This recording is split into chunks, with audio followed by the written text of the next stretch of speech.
¿Qué horas tengo?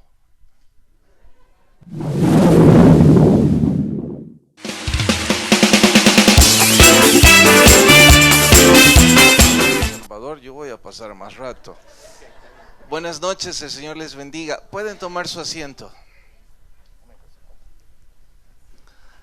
Voy a correr con esto porque quiero aprovechar el tiempo de ustedes y para ello arranco pidiéndoles que ustedes me ayuden a enriquecer este estudio. Y les quiero preguntar, a su juicio, ¿qué es un soldado que se dice a sí mismo ser soldado pero no puede usar su equipo, su arma? A ver usted, el camisa roja y que está ahorita platicando. ¿Qué es un soldado que no sabe usar su arma de equipo y él dice que es un soldado? Pero él dice ser un soldado. ¿Qué es entonces? A ver, ¿alguien quiere sugerirle y decirle a él, a su juicio, qué es ese hombre? Un soldado no preparado. Alguien que se cree algo. ¿Quién es algo que se cree algo que no es? ¿Qué es? Nada. Entonces, ¿qué le vamos a decir? No, mire. Es más, voy a poner de pie a alguien para que me ayude a entender esto mejor. ¿Su nombre cuál es? ¿Sí? Peter, venga por favor conmigo. No tenga pena, todo es un caso supuesto, Pedro. Así es que vamos, por la cámara. Aquí sí nos toma la cámara, aquí sí. Pedro, usted dice que es un soldado y le ha dicho aquí a todo el mundo que usted es un soldado. Es un caso supuesto, pero usted no puede ocupar su arma de equipo. Entonces, por favor, díganle ustedes a él qué es él.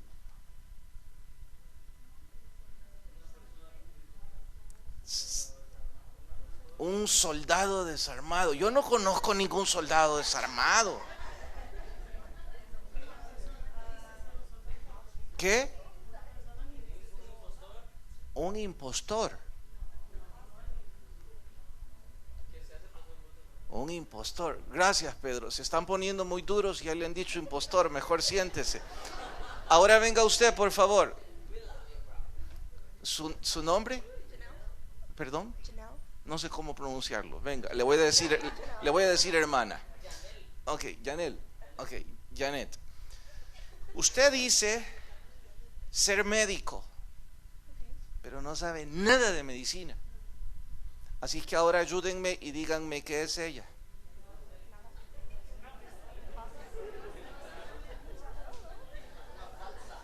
Una falsa.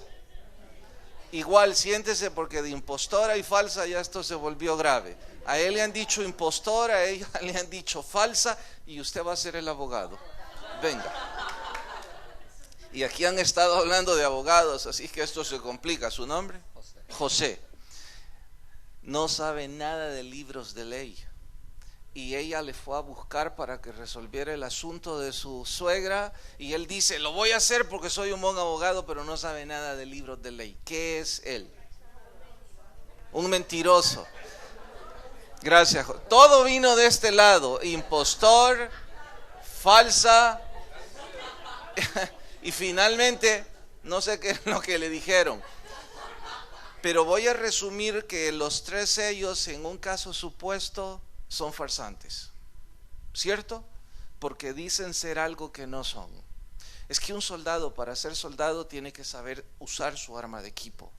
Un médico, para ser médico, tiene que saber sobre medicina. Y un abogado tiene que saber sobre libros de ley. ¿Todos de acuerdo?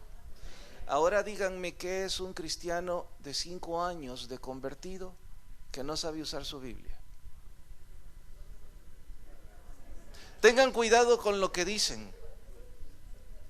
Dije 5 años, porque alguien puede estarse describiendo a sí mismo. Entonces voy a repetir la pregunta. ¿Qué es un cristiano que tiene 5 años de convertido, pero aún no sabe usar su Biblia? Mejor no lo digan, pero preocúpense por ello. Preocúpense por ello, porque esa es la razón por la que en mi país hay tantos predicadores que manipulan a la gente a su antojo y capricho y las llevan por caminos equivocados. Y si usted me pregunta la razón, la voy a repetir. Porque los que están siendo engañados no saben usar su Biblia. Entonces, ¿qué es lo que usted y yo tenemos que aprender a usar? La Biblia. Y de una forma seria y sistemática. Porque de lo contrario nos volvemos vulnerables a lo que los predicadores quieren decir. Y mire, no voy a hablar por su pastor. Le estimo, le tengo mucho aprecio y jamás diré algo de él. Me criticaré a mí mismo.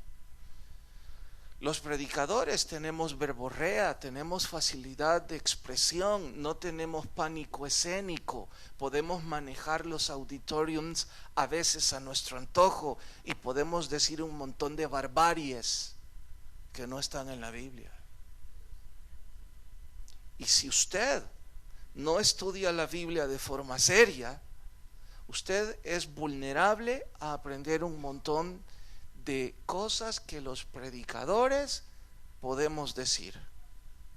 A esto hay que sumarle, una vez más hablo de este servidor, no soy de hierro.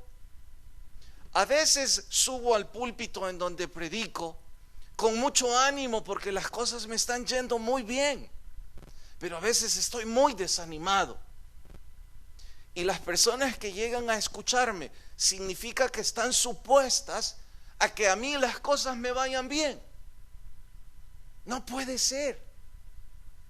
Sin embargo, no importa cómo el predicador se siente y tampoco importa si no dijo nada. Pero si abrió un verso de la Biblia y usted es un estudiante serio, el Espíritu Santo va a hablar a su vida.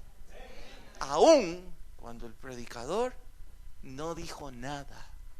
Y no estoy librando mi espalda y que ustedes digan, no dijo nada, por eso es que quiere advertírnoslo. Solo quiero introducir estos 4 sermones que me dan el privilegio de compartir con ustedes. Estoy convencido que cuando la Biblia se estudia de forma ordenada, pues entonces la edificación es mayor.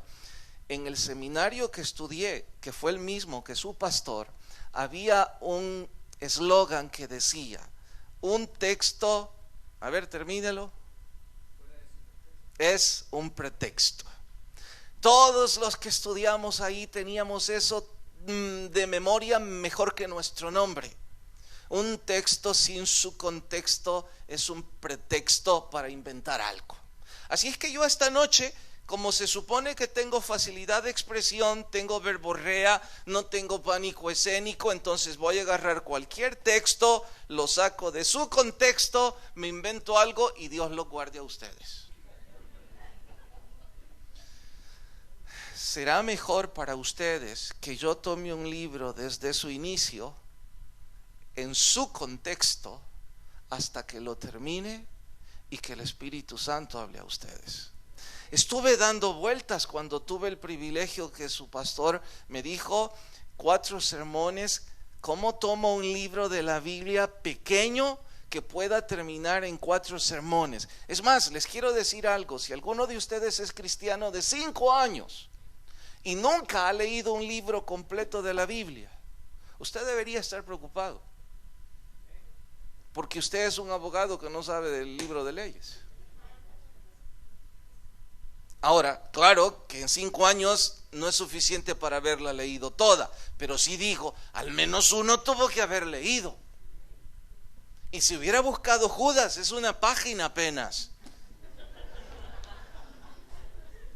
Entonces, a eso le sumo que el tema que su pastor me compartió tiene que ver con el sacrificio de Jesús en la cruz, haciendo eco a que esta es la semana de la víspera de la semana más importante, aquellos que creemos en Cristo, la muerte y resurrección de nuestro Señor. Entonces, ¿qué hago? Creo que Dios puso esto en mi vida, pero No lo aseguro, eso lo dirán ustedes el domingo si es que deciden regresar los 4. Pero yo les sugiero, venga los 4, porque cuando tomen los 4, entonces podrá decir, este no es un texto sin su contexto. Tomé el libro completo y les desafío que de aquí hasta el domingo lo hayan leído completo y puedan decir, wow, estudié un libro desde su inicio hasta el final. Así es que eso es lo que vamos a hacer. Pero para volver aún más desafiante esto, no tomé un libro del Nuevo Testamento, sino del Antiguo. Digo más desafiante porque la pregunta es esta: si usted quiere hablar sobre la muerte de Cristo, sobre el sacrificio de la cruz, ¿dónde va a ir a buscar en la Biblia? A los evangelios. ¿Y por qué? Es que sabemos que ellos narran la vida, la muerte, la resurrección de nuestro Señor. Hecho.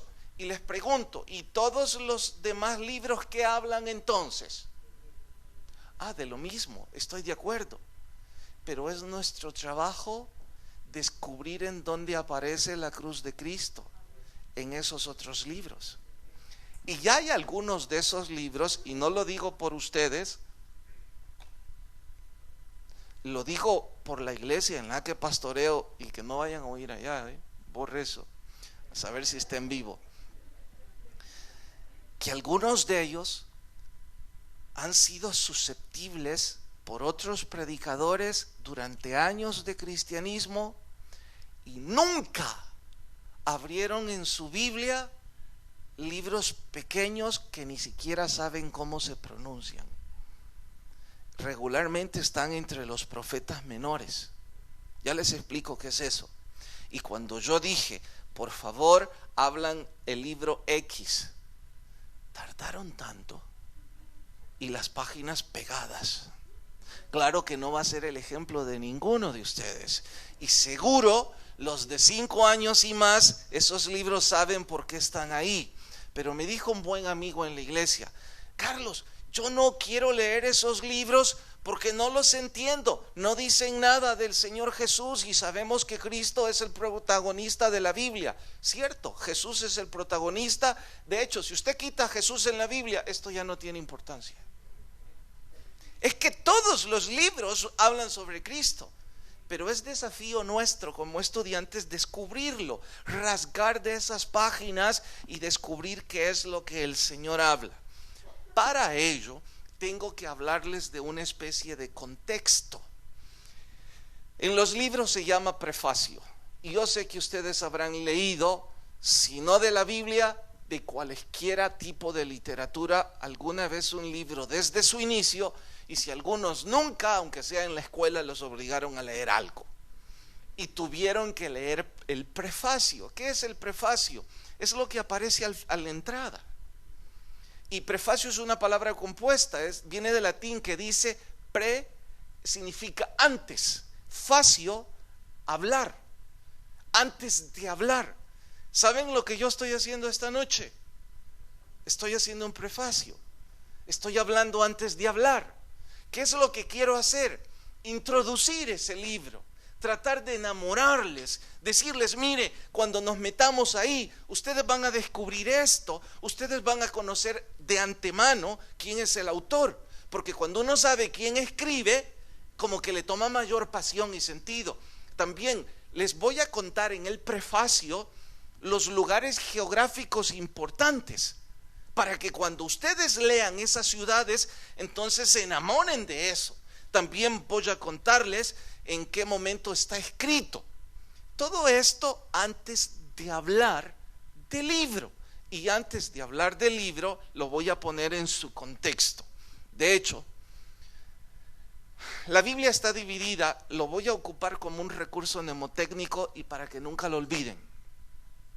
La Biblia tiene 2 grandes divisiones, eso todos lo saben, ¿cierto? ¿Cuáles?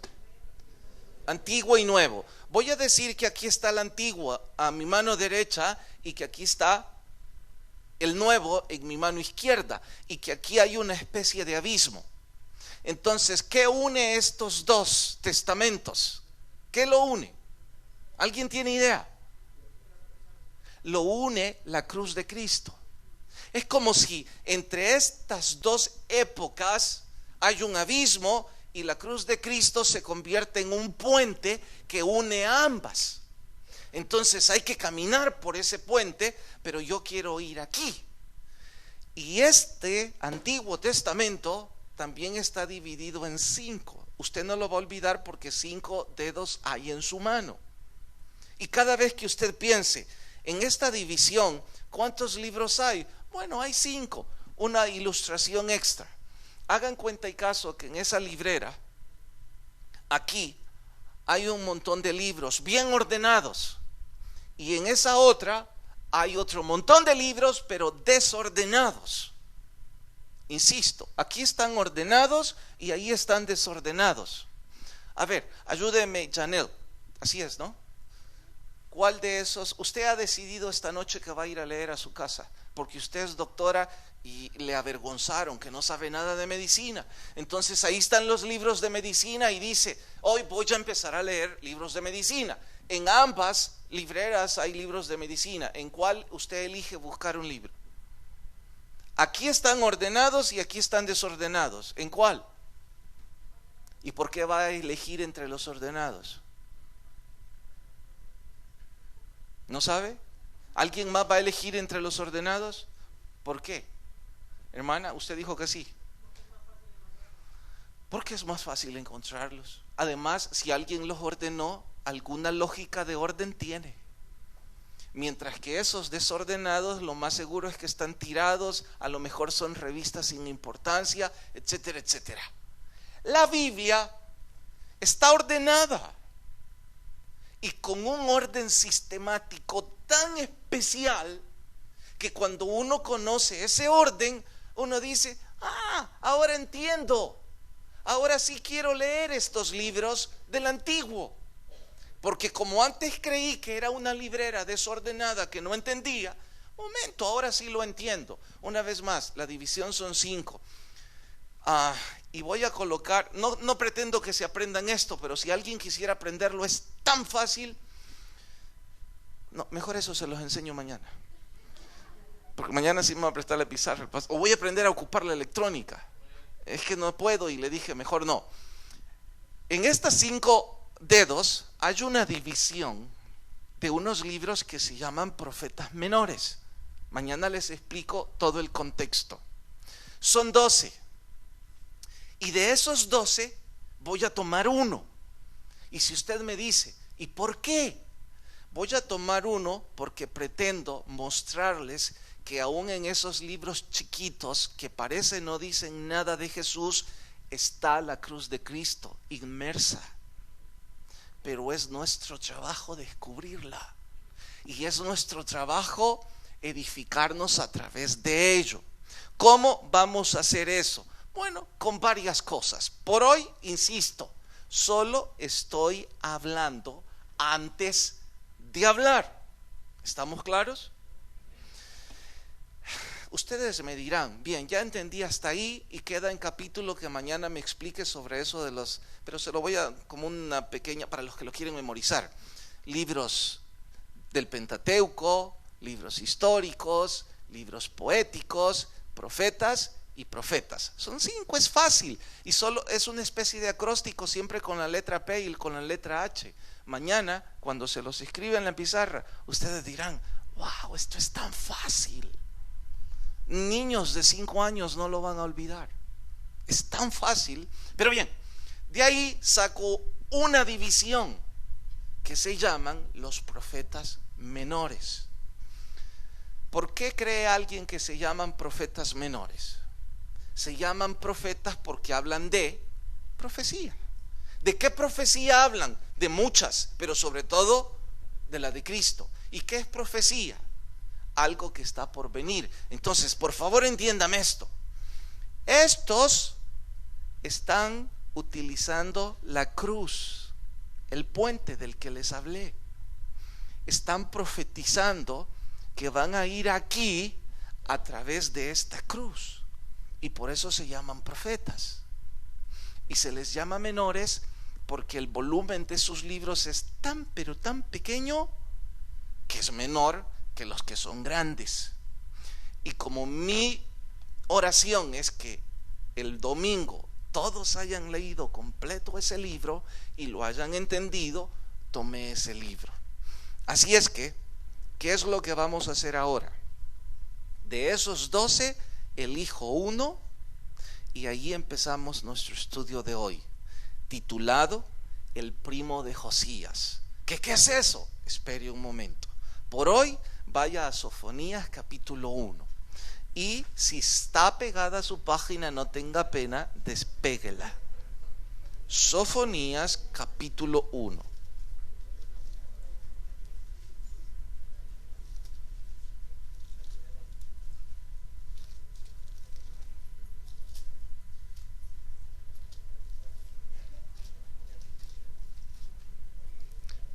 ¿Listos?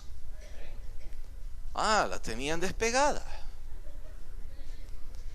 En Reina Valera, ¿qué número es para los que están buscando?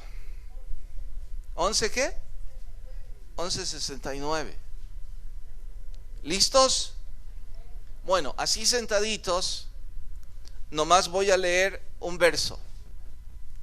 Dice capítulo 1, versículo 1. Palabra de Jehová. No lo han encontrado, ¿verdad? Por eso están murmurando. Entonces, silencio y escúcheme.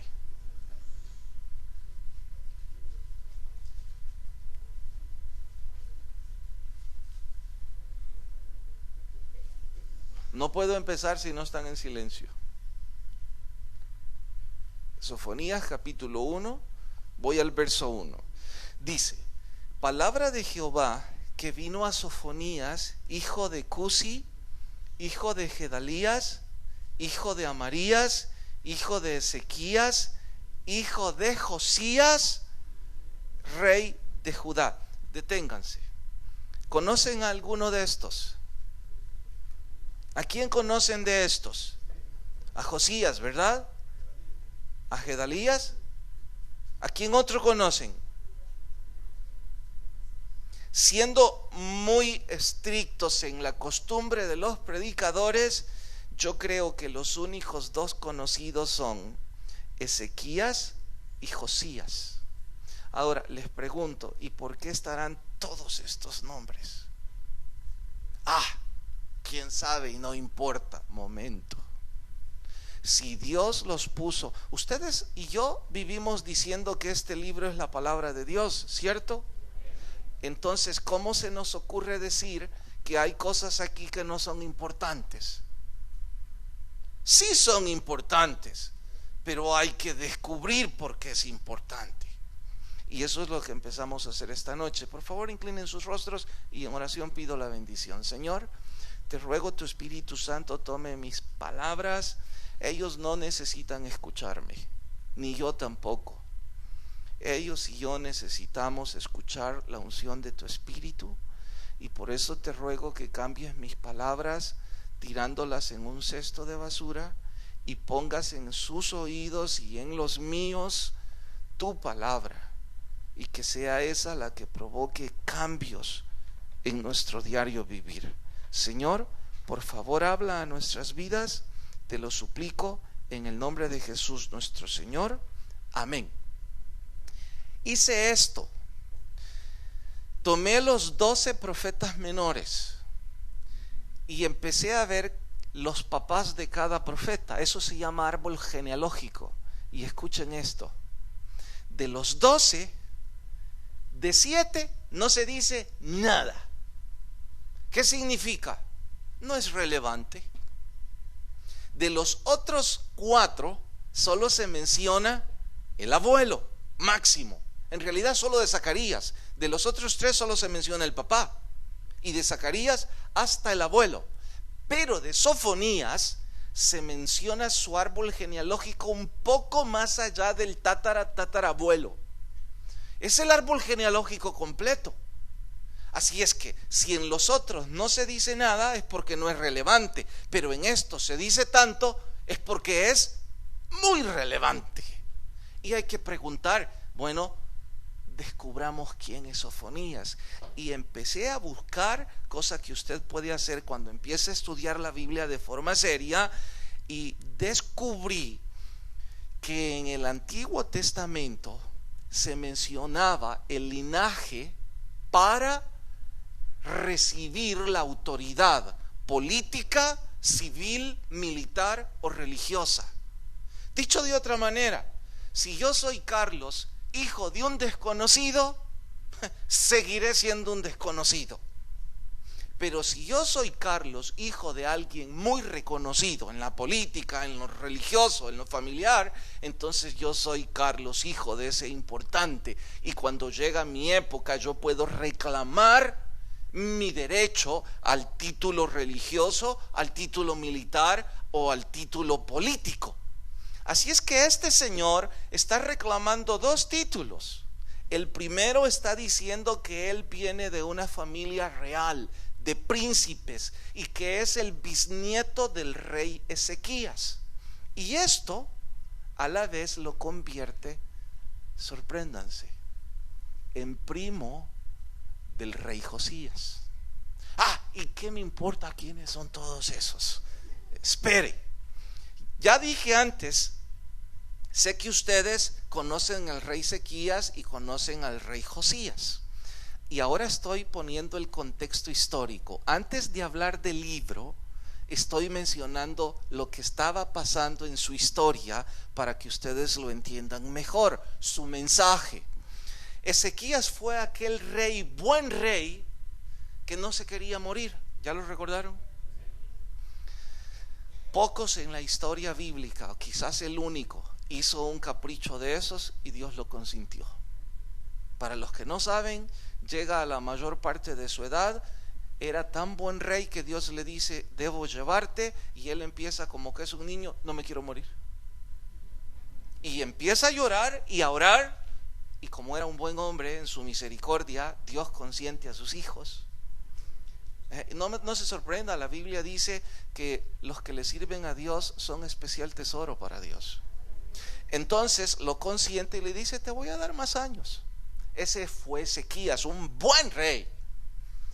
Pero escuchen esto, el hijo de Ezequías fue de lo peor: déspota, asesino, genocida, lo peor. Y el hijo de este fue peor. O sea, el hijo y el nieto son un total desastre. Pero el bisnieto llega al trono a los 8 años, y de él les voy a contar mañana. Este llega a los 8 años al trono y se convierte en un gran rey, igual que su tatarabuelo. Cuando llegó a los 18, a mí esta historia me fascina y ojalá no se la pierdan, porque mi hijo tiene ahora 18 años.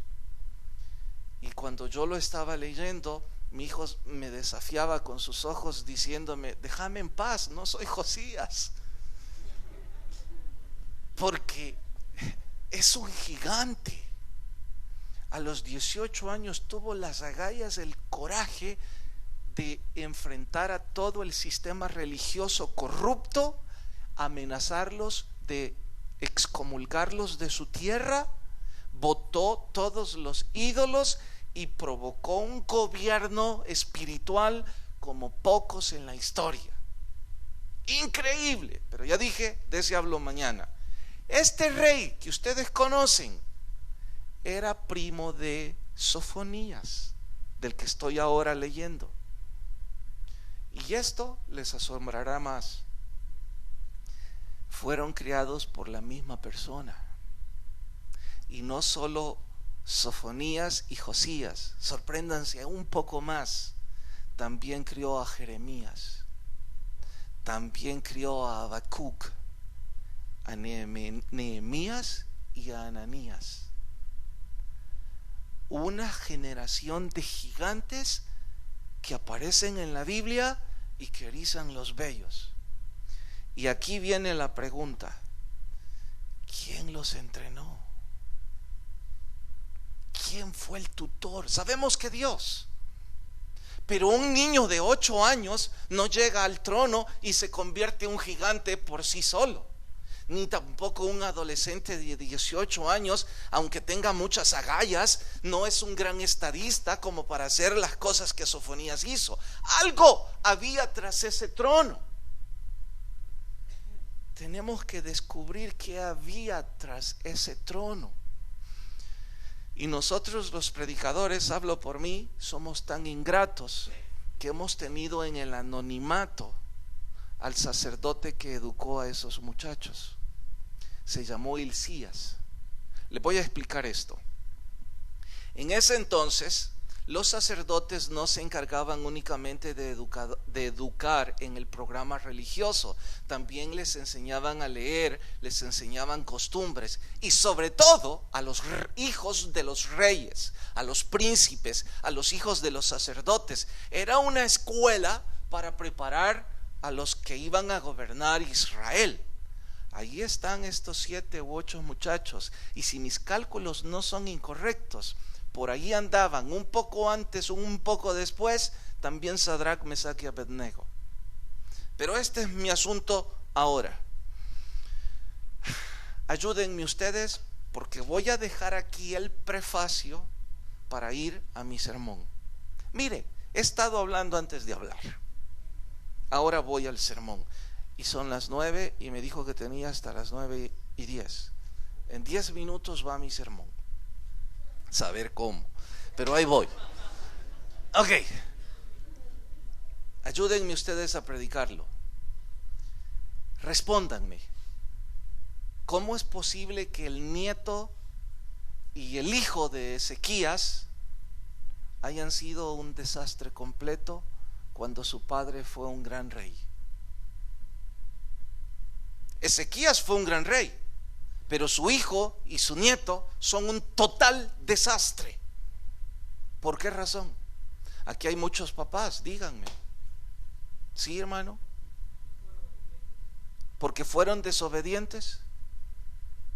¿Y usted espera que de un buen hombre salgan hijos hechos un desastre? A ver, hermano. Es el rey Ezequías, uno de los mejores reyes. ¿Por qué será? Bueno, por cuestión tiempo, escucho sus opiniones otro día. Voy a ir al punto principal. Mire, lamentablemente hay buenos hijos con malos padres, como hay malos padres con buenos hijos. Y no podemos establecer un patrón en decir este fue bueno, este fue malo. Lo cierto es que hay algunos que tienen padres piadosos, pero ellos son hijos ingratos, que tiran por la borda toda la instrucción espiritual que sus padres les han dado. Es más, espero no sea su caso, pero no me sorprendería que haya padres aquí que son amorosos y cuidadosos de sus hijos, y ahora que ellos son adolescentes, les importa un comino el temor a Dios, ni del pelo ustedes logran traerlos a la iglesia. Y no es porque ustedes fueron malos padres. Y de vez en cuando ustedes se preguntan y lloran y sufren, ¿qué hice mal? Hay malos hijos con buenos padres. También está el otro extremo. Pero yo quiero ir a Hilcías. Ese es mi sermón para mí. ¿Quién fue Hilcías? Un sacerdote, un anónimo, un instructor de la Biblia, un hombre que tenía en su salón de clases a 10 o 20 niños de 5 a 10 años.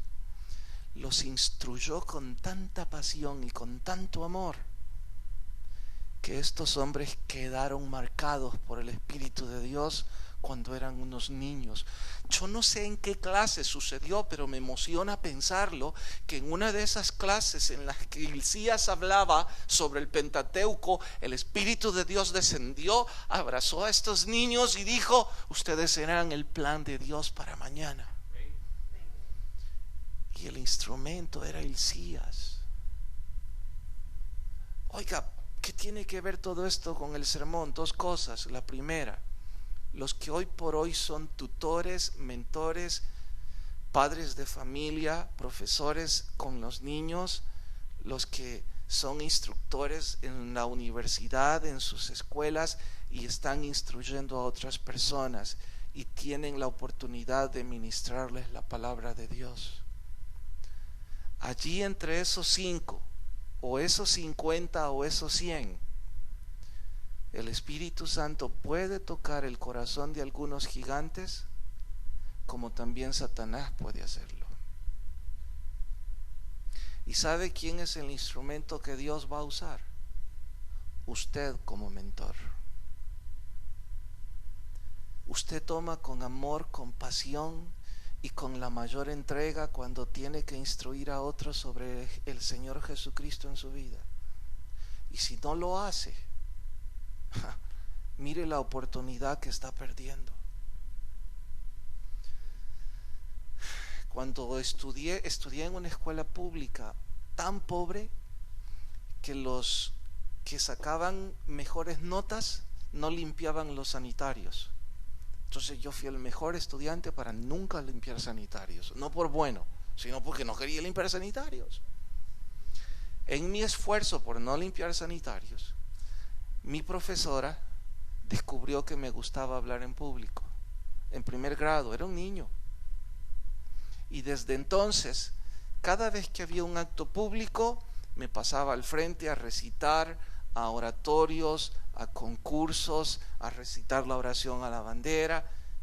6 años hice eso mientras estuve en esa escuela. Los niños mayores, me cuenta ella, que se enfadaban, que por qué le daban a mí el privilegio. Y ella decía, porque me da la gana. Ella era la que mandaba. Ella no era cristiana, ni mi familia tampoco. Pasó el tiempo en circunstancias distintas. El Señor tocó a su familia, a la mía, vinimos a Cristo. Ella abrió una pequeña casa de oración. Yo jugaba básquetbol en la calle. Ella pasó por ahí y me dijo, Carlos, vení. ¿Es cierto que sos cristiano ahora? Sí, mi familia está buscando del Señor. Y es cierto que predicas. ¿Qué voy a andar predicando? Le dije. Lo que sí es que estoy estudiando y me gusta hablar. ¿Y por qué no venís a predicar a mi casa de oración? ¿Y por qué? Le dije, es que no hay otro, me dijo. Vení. Yo sé que a vos te gusta hablar, vení.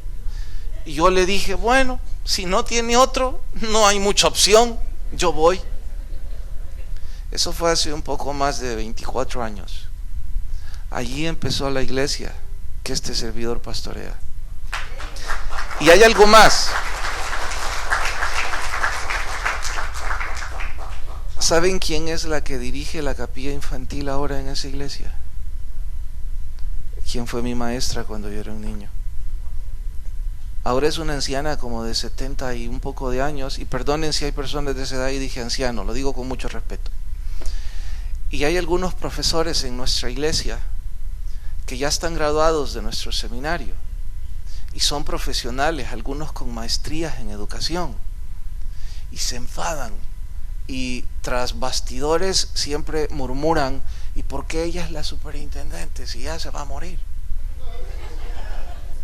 Y en efecto, sus fuerzas, sus energías ya no están para empujar de la forma que ahora la tecnología empuja. Pero siempre les respondo, fue el instrumento que el Espíritu Santo usó para que este servidor fuera un predicador. Estará ahí hasta que yo la entierre. Ahora, ¿qué tiene que ver esto con nuestro sermón? Usted no sabe si en su alcance hay un predicador, un buen abogado, un buen soldado que necesita escuchar la unción del Espíritu Santo en su vida a través de su boca. Y usted no está haciendo uso del don que Dios le ha dado. Dije que una era para los tutores, la segunda exhortación para los que son jóvenes, y ya que veo aquí algunos, sé que ustedes están pensando en cualquier cosa menos en ser siervos de Dios. Lo digo por mis hijos, son adolescentes. No es que no amen al Señor, es que sus vidas están en otro lado. La decisión que ustedes tomen en esta edad los va a convertir en gigantes como Josías, como Sofonías, como Habacuc, una generación de hombres de fe que hicieron el cambio en la historia y que se convirtieron en los gobernantes del mundo. Se los demostraré mañana. Pero cuando eran unos jóvenes, decidieron rendir su corazón a Dios. Si quiere un ejemplo que usted recuerda, los 3 amigos de Daniel. Así es que yo le pregunto, mire, si usted quiere ser abogado, si usted quiere ser diseñador, está bien que usted quiera hacer lo que usted quiera, pero permita que el Espíritu de Dios moldee su vida y que sea Él el que lo guíe, para que usted sea un hombre o una mujer que Él utilice para su honra y su gloria en cualquier área de su vida. Pero Dios difícilmente va a utilizar personas mediocres, personas que dicen, hoy sí quiero, mañana no, mis papás mucho me obligan a ir a la iglesia, esto no es lo mío, yo amo al Señor, pero hasta ahí. Dios necesita hombres y mujeres en su obra que le amen y que entreguen su corazón de forma integral. Nadie puede decidir ni hacer eso por ustedes, nadie. Solo usted, una decisión entre usted y Dios. Inclinen sus rostros y oramos. Señor, gracias por hablarnos, por tocar mi corazón y decirme que yo tengo que hacer esto con mucha pasión, como que si es el último sermón que voy a predicar en mi vida. Porque quizás allí... Ahora que has escuchado el mensaje de la palabra de Dios y el Señor ha tocado tu corazón, te invito a que recibas a Jesús como tu único y suficiente Salvador personal. Cierra tus ojos y repite después de mí esta oración. Señor Jesús, yo te recibo hoy como mi único y suficiente Salvador personal. Creo que eres Dios, que moriste por mí en la cruz, por todos mis pecados. Me arrepiento, soy pecador. Gracias doy al Padre por haber enviado a su Hijo a morir en mi lugar. En Cristo Jesús, mi Salvador. Amén y amén.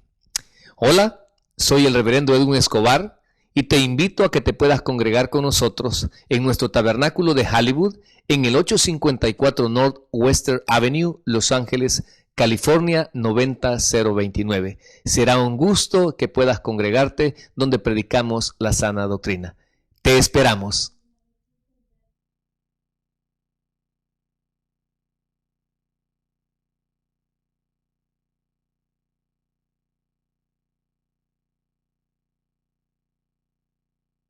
En medio nuestro, toca